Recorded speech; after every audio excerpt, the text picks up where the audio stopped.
Okay, so I'm here with Monica. Nice to meet you, and Hi. thank you for having me. I'm currently a project manager at CBS Viacom. It's a very large media company based in the US, but I believe we have networks outside the US, including the UK. My current role is to make sure all of the current television shows, sports, and news get up on the CBS All Access streaming service. So I'm responsible for all of that content, all of those different series, and I manage and work alongside a very large and very great team. What is it that drew you to your current position? So this was kind of, my job is very similar to a producer's job. And I always wanted to, and still am striving to be a producer in a sense. So what I like about my current job is you work with the artists, you work with the writers, you work with the talent, you work with strategists and technical people. And what I like is being kind of in the center, obviously coordinating all those people, but it's the exposure to all of those different minds that I think is really special. So it might seem a little outside the wheelhouse, but at the same time, you're kind of in the epicenter of everything that at least I find particularly exciting about the industry. You work with everybody. So, how did you get into that position? It's been quite a journey. After UEA, I studied at UEA. I studied film and art history. I loved my time there. After I graduated, I did a little bit of graduate study, still in the art history field, but I always wanted to work in film and television. So when that was done, I got a job in London as a development assistant at a small independent film studio. I did that for almost a year. After that, I moved to New York, got a job as a production assistant at this great visual effects house called The Mill. From there, I transitioned to another studio called Blue Sky, where they make animated features like Ice Age. Was also a production assistant there and kind of worked my way up the ladder to coordinator, moved to Nickelodeon. From there, got into project and production management at a digital agency that made really interesting creative work and developed a relationship with some clients from various companies that led to my job at CBS, where I am now. So, how did that start out? I mean, you said originally you got the development assistant position in London. Mm-hmm. How did you get that from having your degree? Is that I mean, that's quite a good job to get straight out of. Or did you have other experience prior to that, or how did that come Yes. about? Yeah, so every summer, when we weren't in class in the UK, I would internship. So I would go back to America, and I had an internship. One of them was at a great studio called Frederator. It made a lot of very well-known children's content. It's a good name in the business. Also, whilst I was at UEA, I was bothering, I remember the BBC East offices a lot. They were really lovely. They let me work with them, put their name on my resume, if I recall. I did some assistant duties for them. So I was building all kinds of internships and work experience. I think I also had a couple weeks worth of placements in London too, at some commercial houses, anywhere I could get in and get involved in the film. Were you based in London while you were here? I mean, how did you get experience in London if you were at Yeah. UEA? I'm just trying to think logistically. It's not easy to Yeah. get 2 weeks worth of, somewhere to live. Or how did that come about? Very true and great question. Hard for me to recall because it was several years ago. Most internship placements, if I remember, in London are only for 1 to 2 weeks. Yeah. So if I recall, I spent some time staying with some friends just for a week or so. I had some friends based in London, outside of London, and they were very kind as I got my experience there. I stayed with them. Obviously, I wasn't commuting from my dorm room in Norwich. That makes life a lot easier, I'd say, having the Yeah, contact wouldn't recommend that. there. But also, you said you got internships in was it New York or in America? I can't remember. Yes, So in New how did York. you get those? I mean, if Mhm. you did going to UEA help with that, or was that something you managed to connect up with before you, because you said you had that for, during your time when you weren't studying. Is this from what, Yes. the year one, first year, or how did you? I think, oh my gosh, I might have to look at my own LinkedIn, but my Sorry. first, no, it's okay.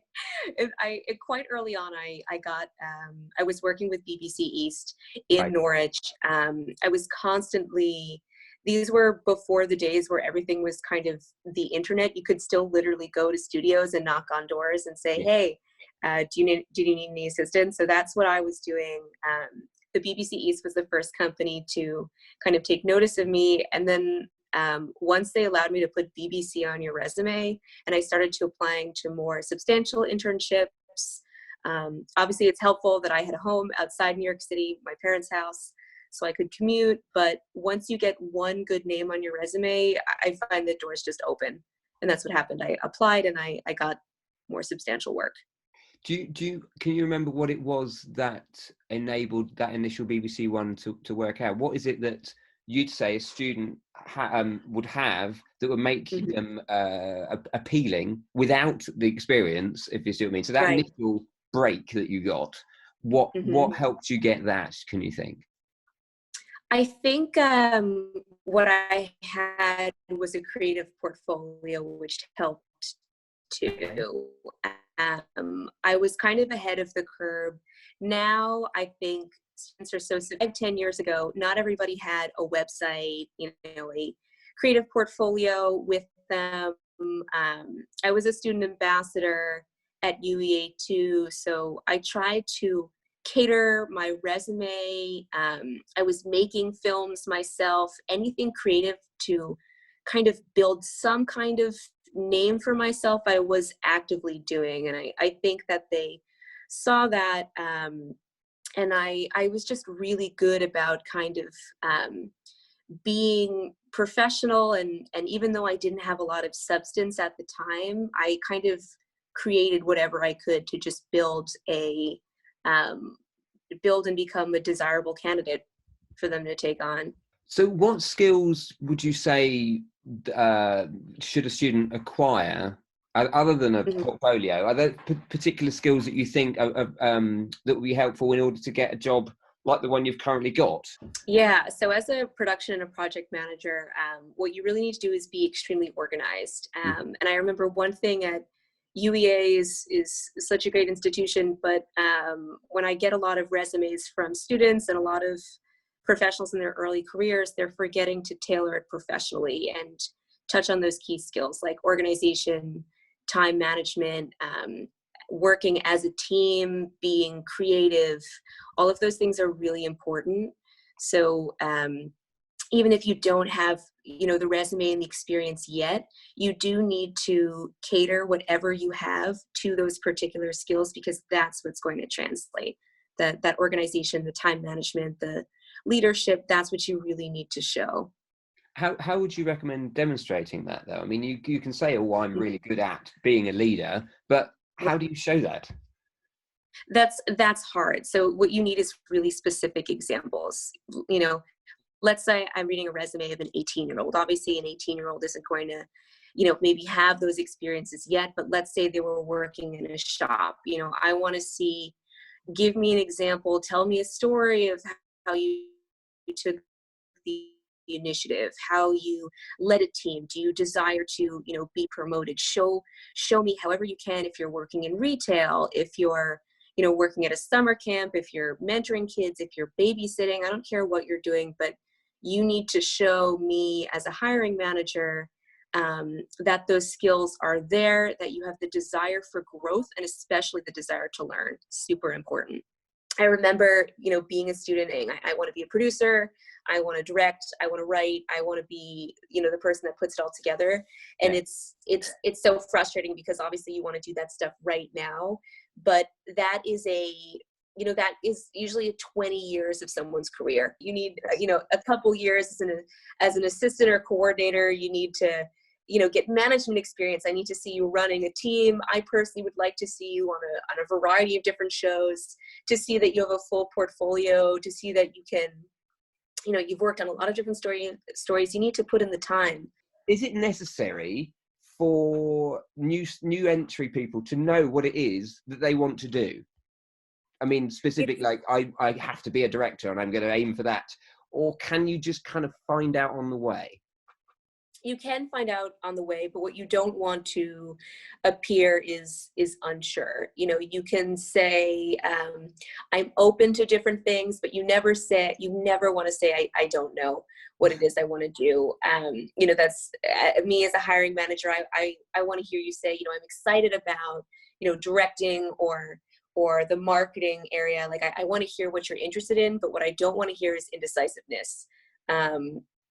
You can certainly think that and feel that, but you want to always put a positive spin on it. I mean, a lot of people go through their whole lives without knowing what they really want to do, but you want to come across with the confidence.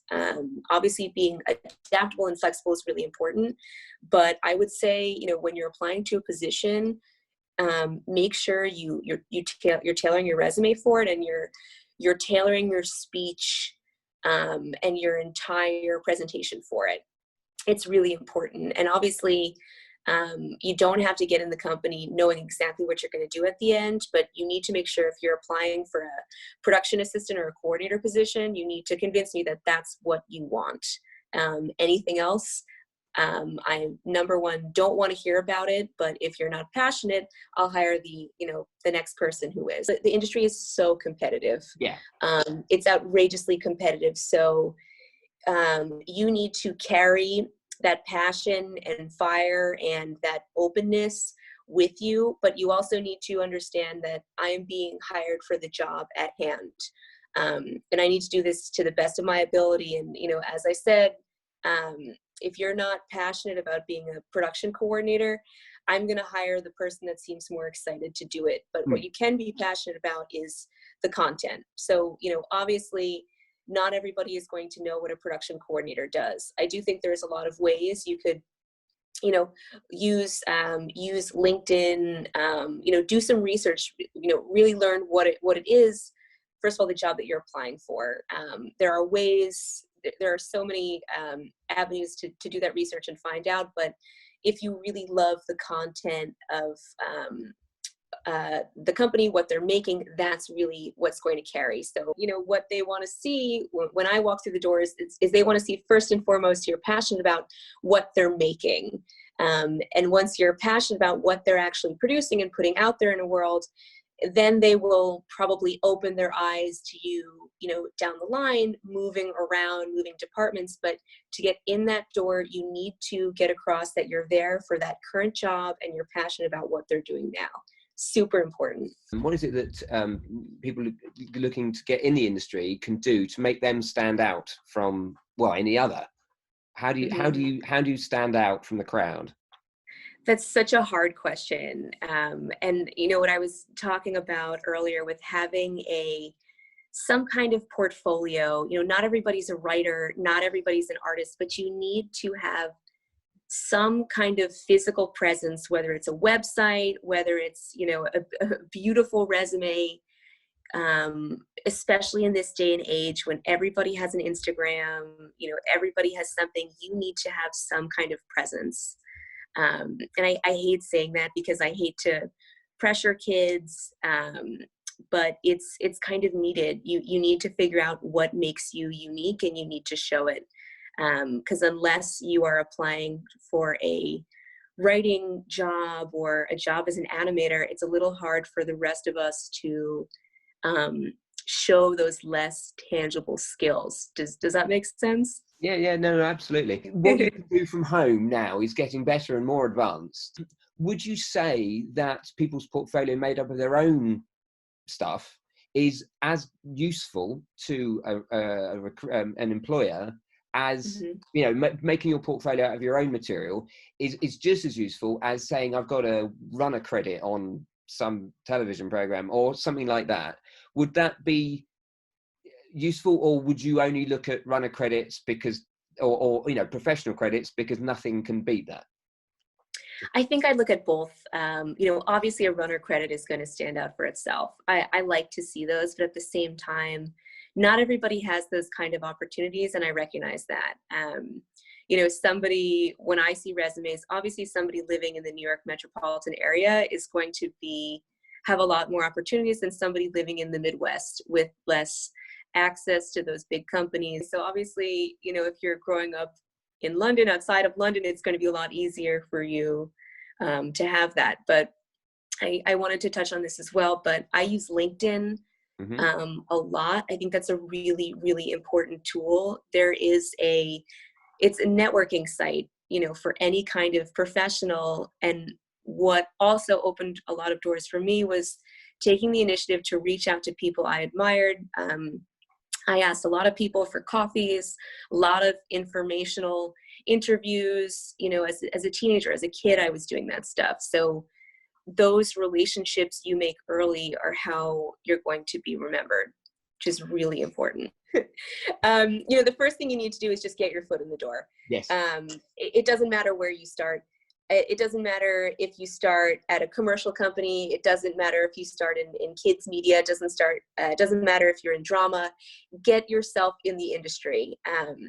Would you say a degree in film and television studies, or indeed any degree, is useful in the industry? Or is it better just not bother going to uni and getting straight on, getting experience and saying, and I make my own films and look, here it is? Honestly, I think it really comes down to personal opinion. I understand that not everybody has the same opportunity. Not everybody can afford to go to uni, number one. Not everybody can afford to go to graduate school. So if you can afford it, I would say go. Definitely go. More education is always better. The classes at school will expose you to, number one, a range of thinking. First of all, very important film and television programs you probably should be seeing.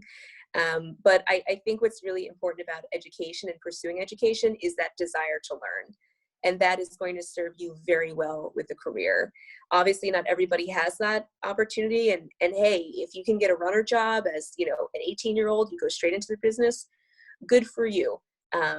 That's great, but it's a personal choice. It's a personal decision. I would say personally, yes, go for education, get as much as you can, do as much as you can, learn as much as you can, meet as many people as possible, because your peers that you're going to school with who are also going into the industry, if they do, you're going to be working with them and you're going to know them for a long time, which is also really helpful. But, if you don't do university program and you have the opportunity, I think it's great. I think it's going to be a little more difficult to get in without a degree. I think it helps you stand out. But again, it's all down to personal opinion. But if you're asking me, I would say yes. Would you say a more practical degree, like a film school degree or a production degree, as opposed to an arts degree, such as film and television studies, for example? Or history. Well, you did, what was it, art history, didn't you? I did art history and film. I did too. So they're more arts degrees, and they're more analytical and thought-provoking, as opposed to production-based. So would you say it would be more useful to do more production-based degree, a more practical degree, than an arts one? Or is that, again, not? It's really down to personal opinion. I'm a really big fan of studying what you're passionate about.